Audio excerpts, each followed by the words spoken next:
जमीन के एक बहुत बड़े हिस्से को लेकर दो पक्षों में विवाद चल रहा था। विवाद कुछ इस तरह बढ़ता है कि एक पक्ष ने दूसरे पक्ष को सबक सिखाने के लिए, एक संदेश देने के लिए, बताने के लिए, डराने के लिए कि किसी ने भी अगर आगे बढ़ने की कोशिश की तो उसका भी यही अंजाम होगा। यानी कि जमींदार जो कि दबंग प्रवृत्ति का होता है, इसका नाम केदार सिंह होता है, उसकी सरेआम हत्या कर दी जाती है। उस हत्या की गूंज चारों तरफ फैल जाती है। लोगों तक मैसेज पहुंचाया जाता है, ये बताया जाता है कि जब हमने इसको ही नहीं छोड़ा तो हम किसी को भी नहीं छोड़ेंगे।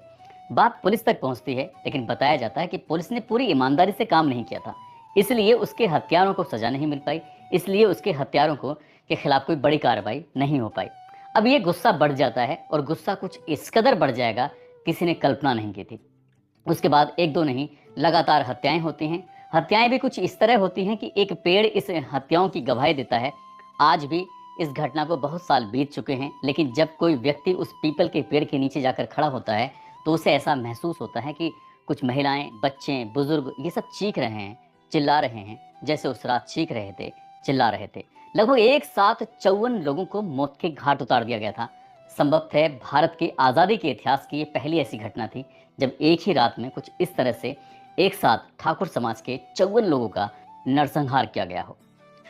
आदाब, नमस्कार, सत श्री अकाल। मैं उस्मान सैफी। आज की जो सच्ची घटना मैं आपको सुनाने जा रहा हूँ, ये सच्ची घटना है। बिहार प्रदेश का एक जिला है औरंगाबाद। औरंगाबाद का ही एक थाना लगता है मदनपुर, और मदनपुर थाना क्षेत्र का एक गांव है दलेल चक बघौरा। दरअसल यहीं की ये सच्ची घटना है। ये दोनों जुड़वा गांव भी बताए जाते हैं। बात कर रहा हूँ 22 या 23 मई 1987 की। बाजार में कुछ लोग पर्चे लेके खड़े हुए थे। कोई जो खरीदारी करने के लिए, महिला हो, बच्चे हों, बुजुर्ग हों, किसी भी समुदाय के हों, सभी के हाथ में एक पर्चा दिया जा रहा था और पर्चा देकर कह रहे थे कि छुटकी चिचानी का बदला लेकर रहेंगे। उस पर्चे में साफ साफ लिखा हुआ था। जिन लोगों ने इस पर्चे को हाथ में लिया, पढ़कर देखा, उसके बाद फिर ये चर्चाएं बहुत तेजी के साथ शुरू हो जाती हैं। कुछ इतनी बड़ी चर्चाएं शुरू हो जाती हैं, लोगों को डर लगने लगता है। और डरते डरते कुछ लोगों ने, ये चाहे चिड़ियाटार हो या फिर कोपनादी, वकीलगंज, जमनिया, चिमनी, लालटेनगंज, इस तरह के जो गांव के कुछ लोग थे, उन्होंने रातों रात अपने घर वालों को इकट्ठा किया और कहा कि यहाँ से चलते हैं, यानी कि दूर चलते हैं, कुछ बड़ी अनीति होने वाली है। पुलिस तक भी कुछ लोग जाते हैं, कहते हैं कि साहब कुछ ना कुछ बड़ा होने वाला है, इसलिए आप थोड़ा देख लीजिए, कहीं कुछ बड़ा ना हो जाए। आप कुछ जैसे कि अब पुलिस रात में पहरा देती है या फिर आती जाती है, तो पुलिस का खौफ बना रहेगा, तो जाहिर सी बात है कुछ बड़ा नहीं होगा। लेकिन ये संदेश बड़ा इसलिए माना जा रहा था, एमसीसी का संदेश था। एमसीसी यानी कि माओवादी कम्युनिस्ट सेंटर, उनका जब संदेश था तो जाहिर सी बात है लोगों का डरना लाजमी था। वो एक तरह से नक्सली, टेररिस्ट की तरह काम कर रहे थे। अब जब ये संदेश मिलता है तो उसके बाद कुछ लोग यहाँ से चले जाते हैं। लेकिन मदनपुर थाना क्षेत्र का एक गांव लगता है जो मदनपुर थाने से लगभग 4 किलोमीटर जो गांव होता है, जो जुड़वा गांव बताया जाता है, दलेल चक और बघौरा। यहाँ पर 29 मई 1987 की रात लगभग 8 बजे के आसपास का वाक़या है। कुछ लोग संख्या बताते हैं 300, कुछ बताते हैं 400, तो कुछ ये भी बताते हैं कि लगभग 700 लोग थे। और 700 लोगों के हाथ में किसी के डंडे हैं, किसी के में धारदार हथियार हैं, किसी के हाथ में कुल्हाड़ी है, तो किसी के हाथ में बंदूकें हैं, कोई तमंचे लेके आया है। इस तरह से लोग बड़ी संख्या में जब इन दोनों गाँव की तरफ दौड़ रहे थे, भाग रहे थे, चीख रहे थे, चिल्ला रहे थे, और जो रात में जो आवाज़ें आ रही थी तो वो आवाज़ें कई कई किलोमीटर तक चीर रही थी। क्योंकि सन्नाटा था, कोई शोर शराबा नहीं। आजकल तो वाहन भी बहुत ज़्यादा हैं, उन दोनों को इतने वाहन भी नहीं हुआ करते थे। इस चीख पुकार की, इस शोर शराबे की आवाज़ थी, और शोर शराबे की आवाज़ में सिर्फ वही आवाज़ लग रही थी, छुटकी चिचानी का बदला लेकर रहेंगे, एमसीसी जिंदाबाद। कुछ इस तरह के जो नारे लग रहे थे। लोग आगे बढ़ रहे हैं। आगे बढ़ने के बाद हंगामा, चीख पुकार। अब गांव के जो लोग थे, बताया जाता है कि गांव की जो आबादी लगभग 200 के आसपास होती है। 200 लोग उसमें गांव में रहते हैं। सभी धर्म और सभी जातियों के लोग थे उसके अंदर। अब यहाँ से जब इन लोगों ने, बड़ी संख्या में भीड़ ने आगे बढ़कर, जब कुछ गांव के लोग जब यहाँ से भागने की कोशिश कर रहे थे, क्योंकि बड़ी संख्या में लोग पहुँचे थे, उन्होंने भागते हुए लोगों को पकड़ लिया।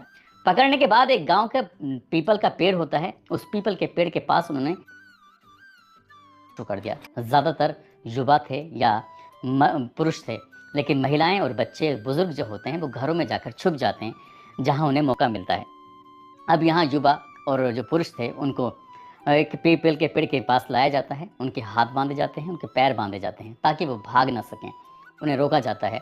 गांव में बस इसी तरह की आवाज़ लगाई जा रही थी कि छुटकी चिचानी का बदला लेकर रहेंगे, एमसीसी जिंदाबाद। कुछ इस तरह के नारे वगैरह चल रहे थे। और उसके बाद जब उन्होंने नरसंहार करना शुरू किया है, जितने भी लोग वहाँ पर जुटे थे उस पीपल के पेड़ के नीचे सभी की गर्दनों को काट दिया जाता है, कुल्हाड़ी से अलग कर दिया जाता है, किसी को तलवार से काटा जा रहा था और चीख पुकार मच रही थी। जिस जिसकी बारी आ रही थी, जिस जिसका नंबर आ रहा था, वो अपने आप को बचाने के लिए तमाम अपीलें कर रहा था, लेकिन हाथ बंधे हुए थे, पैर बंधे हुए थे। भागने की कोई कोशिश कर भी सकता तो शायद इतनी बड़ी संख्या में जो लोगों के पास हथियार थे तो वैसे भी उसको पीट पीट कर मार डालते। आखिरकार एक एक करके लोगों की गर्दनें काटी जा रही, मारे जा रहे थे। उसके बाद वहीं पीपल के पेड़ के पास एक नल होता है, उस नल के पास उन गर्दनों को सजा कर रख दिया जाता है। गिनती कर रहे थे कि 1 2 3 4 इस तरह से गिनतियाँ हो रही थी।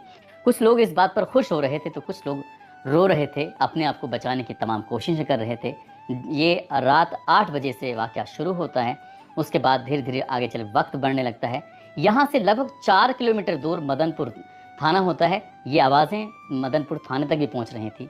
कुछ लोग दौड़कर जाते हैं थाने में, एक जाकर कहते हैं कि गाँव चलो, गाँव में नरसंहार हो रहा है, हमें बचा लो, वो सबको मार डालेंगे।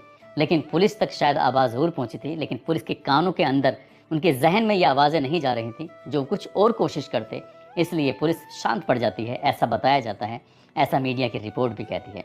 इसके बाद जब गाँव में महिलाएँ, बच्चे, बुज़ुर्ग जो थे वो छुप जाते हैं और अपनी जान बचा रहे थे, सिर्फ टारगेट किया जा रहा था राजपूत समुदाय के लोगों को, यानी कि ठाकुर समाज के लोगों को टारगेट किया जा रहा था और उनकी घरों को टारगेट करने के बाद अब देखते क्या है कि आग लगाना शुरू कर देते हैं।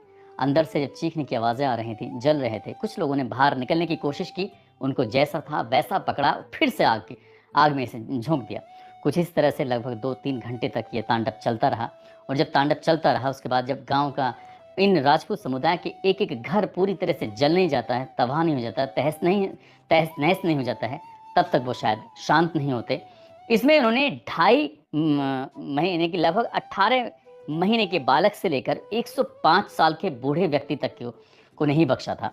इसमें बताया जाता है, जो सरकारी आंकड़े कहते हैं, 16 बच्चे, 10 महिलाएं, 15 पुरुष, लगभग 41 के आंकड़े जो सरकारी हैं। लेकिन अखबारों में जब खबर प्रकाशित होती है तो किसी ने 50 लिखा, किसी ने 54 लिखा, तो किसी ने 56 लिखा कि इतने लोगों को एक रात में एक साथ जलाकर मार दिया गया था। यहाँ से 4 किलोमीटर दूर थाना था। थाने तक आवाज़ें गईं, लेकिन थाने वालों ने, किसी ने यहाँ आगे बढ़ने की कोशिश नहीं की। बताया जाता है कि उस वक्त कलेक्टर योगेंद्र प्रसाद तिवारी होते हैं, साथ ही जो ज़िले के एसपी थे सतीश झा, बताया जाता है कि वो भी अगले दिन सुबह लगभग 7 बजे के आसपास यहाँ पहुँचते हैं और जबकि इस गाँव की दूरी और जो मुख्यालय की दूरी होती है महज 25 किलोमीटर होती है। 25 किलोमीटर का सफ़र तय करने में उन्हें इतना सारा वक्त लग जाता है कि सुबह 7 बजे पहुँच पाते हैं। ये शायद डर ही था एमसीसी का, जो पुलिस प्रशासन भी शांत पड़ गया था। अगले दिन यानी कि 30 मई 1987 को ये बात मुख्यमंत्री विंदेश्वरी दुबे तक भी पहुंच जाती है। जैसे उन्होंने इस घटना के बारे में सुना, वो सोचकर हैरान हो जाते हैं, परेशान हो जाते हैं। वो डीएम और एसएसपी से बातचीत करते हैं, कहते हैं कि मुझे गाँव का दौरा करना है। अब इसके बाद डीएम और एसएसपी उन्हें गाँव की तरफ लेके जाते हैं। ये भी बताया जाता है कि जब मुख्यमंत्री वहाँ मौके पर पहुँचे थे तो उस वक्त भी घरों में आग सुलग रही थी, जल रहे थे और कई लोग तो ऐसे भी थे जो उस आग की लपटों में पड़े हुए थे। हालांकि फायर ब्रिगेड की टीम के माध्यम से उस आग को बुझाने की कोशिश की जाती है, लेकिन फायर ब्रिगेड की टीम भी कम पड़ जाती है, इसलिए आग बुझाने में शायद वक्त लग जाता है। अब इसके बाद गांव का ही एक व्यक्ति होता है बगोरा का, जिसका नाम सत्येंद्र कुमार सिंह होता है। वो 177 लोगों के विरुद्ध एफआईआर दर्ज कराता है।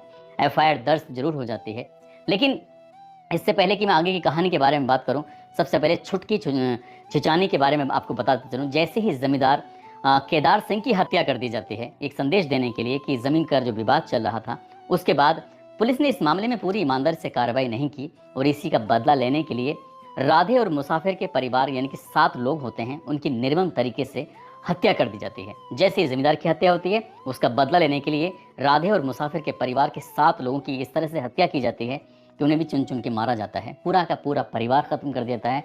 ये बताया जाता है कि उसके घर की महिलाओं के साथ भी अभद्रता की जाती है, बदसलूकी की जाती है। किसी भी कीमत पर उन्हें बख्शा नहीं जाता, छोड़ा नहीं जाता। अब यही था ये एमसीसी, यानी कि माओवादी कम्युनिटी सेंटर के पास ये बात पहुंच जाती है। उसके बाद ये फिर इस छुटकी छिचानी का बदला लेने के लिए प्रण करते हैं और जो भी इनके समर्थन में थे, उस समर्थकों के साथ मिलकर इस तरह से ये प्लानिंग कर रहे थे और प्लानिंग के बाद फिर उन्होंने इस घटना को अंजाम दे ही दिया था। एफआईआर दर्ज हो जाती है 177 लोगों के खिलाफ, लेकिन अदालत में जब सबूत दिए जाते हैं, जबकि वहाँ पर 600 से 700 लोग आए थे और 177 के खिलाफ एफआईआर होती है और उसमें भी सिर्फ 8 लोगों पर ही अपराध सिद्ध पाया जाता है और अपराध सिद्ध होने की वजह ये थी क्योंकि जो मारे गए थे उसमें गया सिंह, सीताराम, सीताराम की पत्नी ग्रंथी कुमारी, रेणु, ऋतु, गया प्रसाद, इस तरह से 6 लोग एक ही परिवार के मारे जाते हैं। इस परिवार का इकलौता मात्र एक बालक बचता है जिसका नाम शैलेंद्र कुमार होता है। उस वक्त उसकी उम्र लगभग 9 साल के आसपास होती है। जब उसके परिवार के लोगों की वो भीड़ हत्या कर रही थी, तब ये बालक छुपकर अपने परिवार को देख रहा था किस तरह से परिवार के एक-एक सदस्य की हत्या की जा रही है। इसमें इसके माता-पिता होते हैं बालक के, 3 बहनें होती हैं और इसके चाचा होते हैं। सबके सब जब मारे जा रहे थे तब ये अदालत में खड़ा होकर कहता है कि उस रात मेरे परिवार के लोगों को सब दिया है। उनके सबके 8 के 8 लोगों के ये नाम लेता है।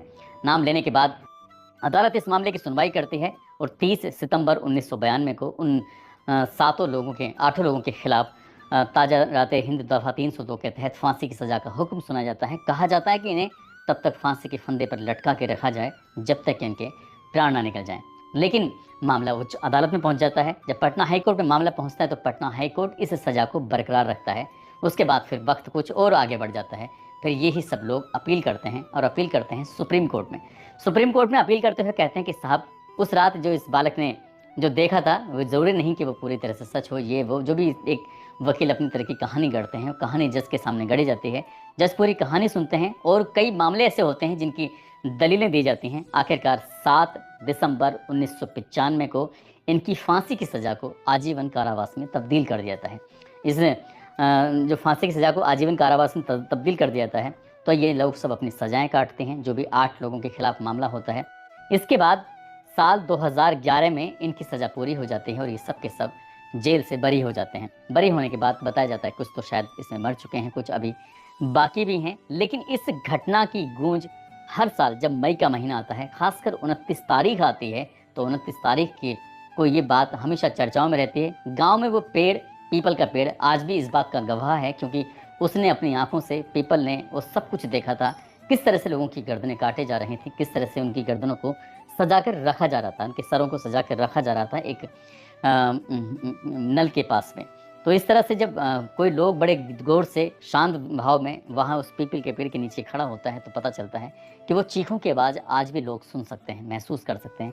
क्योंकि एक ही रात में सरकारी आंकड़े 41 बताते हैं, अखबार के आंकड़े बताते हैं 50, कोई 54 बताता है तो कोई 56 बताता है। दोस्तों, इस पूरे घटनाक्रम को सुनाने का उद्देश्य किसी को परेशान करना नहीं है, किसी का दिल दुखाना नहीं है, बल्कि आपको जागरूक करना है, आपको सचेत करना है, आपको बताना है कि हमारे देश में कितने कितने बड़े कांड हुए हैं, ऐसे ऐसे कांड जो इतिहास के पन्नों में कहीं ना कहीं दफन होकर रह गए हैं। बहुत सारे लोगों को इन बातों के बारे में पता ही नहीं होगा क्योंकि अब ये कहानियाँ कहीं ना कहीं क्षेत्रीय सिमट कर रह चुकी होंगी, क्योंकि जहाँ ये घटनाएं हुई हैं सिर्फ वहाँ के लोगों को इसके दर्द का, इसकी तकलीफ़ों के बारे में पता होगा। बाकी जो दूर दराज के लोग हैं शायद उनको पूरी तरह से इनके बारे में जानकारी